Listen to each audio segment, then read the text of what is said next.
race leader, number 10, Paul Mathers.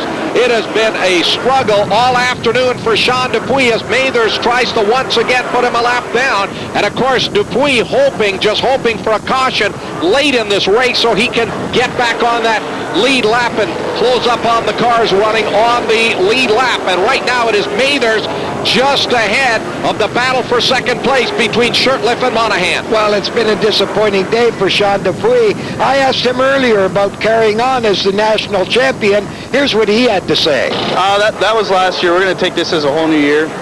We're going to build on what we learned last year, and hopefully we'll be better through the race here today. Well, there's your race leader, Paul Mathers, as side by side goes DJ Kennington and Dan Shurtleff. But remember, Kennington is running a lap down. Shurtleff in the second place position as he tries to close in on that front-running Ford. The 03 Dodge Avenger of speedy Jack Monahan, the veteran driver, has turned in a marvelous run here. He runs in the third place position.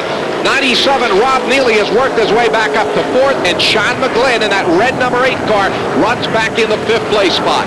Well, Neely's a driver that hit a lucky combination on that caution flag, Pat. He was able to get in and get that tire changed. And Neely's another driver that's had to adjust to a new motor and chassis combination with the Avenger. Here's what he had to say about that. Well, there's quite a bit of difference. There's definitely a lot more power. Other than that, there's really not much difference in the car itself. The chassis is about the same, but the power is just unreal. Like we've only got about 10 laps before we did that qualifying time, and the car's hooked up for a couple laps, but we just got to work on it and make it work for the whole race. Well, it looks to me that they were in good shape to start this race, qualifying second and staying in the top 10 for most of the 200 laps. You're looking at the second place driver, number 3, Dan Shurtleff in that black Goodrich Monte Carlo. Up front, it continues to be Paul Mathers in the Ford Thunderbird. He has been so dominant here at Delaware this afternoon, and once again he has put Sean Dupuis a lap down. There you see the running order. Monahan, Neely in fourth, McGlynn having a great drive in fifth. Ron Beauchamp Jr., Neil Fair continues to hold on to seventh after visiting pit road a few laps ago, and Alex Nagy Jr. running back in the 8th place spot. Dan Shurtleff, car number 3, the 03 of Jack Monahan. That Dodge Avenger comes off of turn 4 as Monahan tries to close in on the Monte Carlo of Dan Shurtleff. But right now, Shurtleff has got a lot of ground to make up on Mathers, who is about 15 car lengths up in front. And look at this battle going on for 4th and 5th. Rob Neely in the Dodge Avenger, number 8, Sean McGlynn, one of the great young drivers in the Cascar Eastern Series. McGlynn with not a whole lot of sponsorship, but boy, has he got a lot of talent. Again, he qualified back in 22nd position, has run all the way up into the 5th place spot as the young driver out of Hamilton continues to pressure Rob Neely for that 4th place position as they run up into turn 3. The leader, Mathers, back to the line as the laps wind down here, and all of a sudden there's Dan Shurtleff. He is closing on Paul Mathers, and Mathers' lap times here have definitely slowed. You can see the concern from a couple of his crew members on pit road. Jack Monahan in the 03 and 3rd. Here's that battle going on for 4th, 5th, and up into 6th is Ron Beauchamp Jr. He has made it a 3-way battle for the 4th place spot. Mathers has number 3, Shurtleff, right on his rear bumper as Shurtleff continues to reel in that white Ford number 10. Dan Shurtleff takes a look up as they ran it up in a turn up.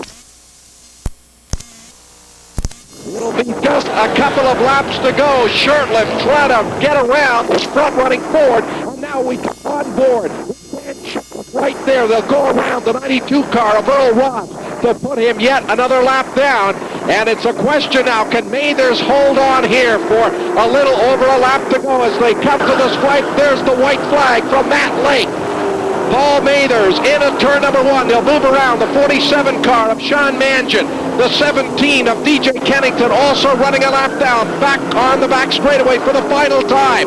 Shurtleff takes a look on the inside and at turn number 3. Mathers shuts the door. 1 corner to go. Checkered flag out of the line. Here comes Mathers. He brings the Ford to the stripe. He will win it. Shurtleff right behind in second.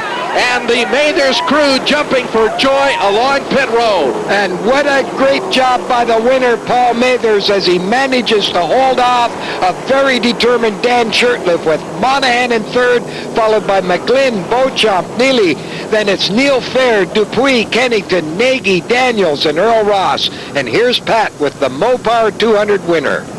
Great drive, Paul. What about those closing laps? Did you think you were going to be able to hold off Dan? Because he closed up in a hurry with a couple of laps to go. Oh, yeah. Well, I wasn't sure, to tell you the truth. What I was more concerned about was taking it easy on my motor. It let go at the 5 lap sign. Something spun in the bearing or something's bad in the motor. It started vibrating real bad. But it got us through to the end. That's great. Dan, it's okay. I know you're just relaxing a little bit. Tell me how it was out there. Oh, it was a real tough race today. A lot of good cars. A lot of lead lap cars. Not giving us too much room. I had to work my heart out. I got a header leak in this car. It's kind of took the wind away from me. I'll have to get some better ventilation in it for the next one. Jack Monahan, a little bit old, a little bit new, but Team Mopar does well, 3rd place. Yeah, we did. I was hoping to catch a second there, but things didn't work out that way, so I kind of got run a little high in the corner there, and I got into marbles, and that was the end of that. So hard to come back from that with only those many laps left, you know. Plus the track was getting pretty greasy too, you know. You'll take a 3rd place. You'll look for the 1st place finish in the upcoming race, maybe at Cayuga. Yep, wherever. And there's the Midas National point standings, combining the Eastern and Western drivers, with Paul Mathers 2 points ahead of BC racer Steve Jefferson, and Dan Shurtleff keeping in touch with the points leaders. And it looks like it's going to be a close race for the national championship. Well, Craig Hill, a great drive for Paul Mathers, but we saw some great competition in that parity we talked about earlier. Oh, yeah, early in the show, Pat, we talked about a level playing field for the manufacturers, but we also talked about racing luck.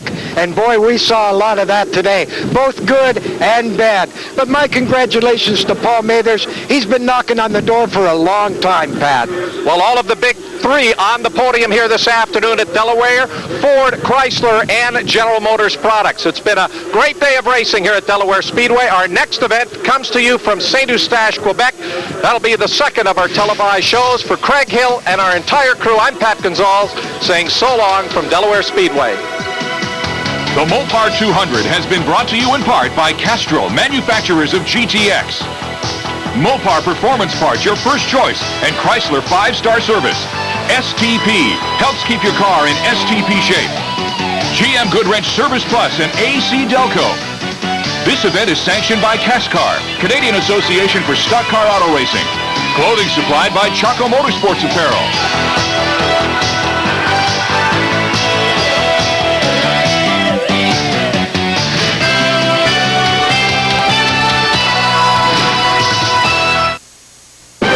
This is TSN.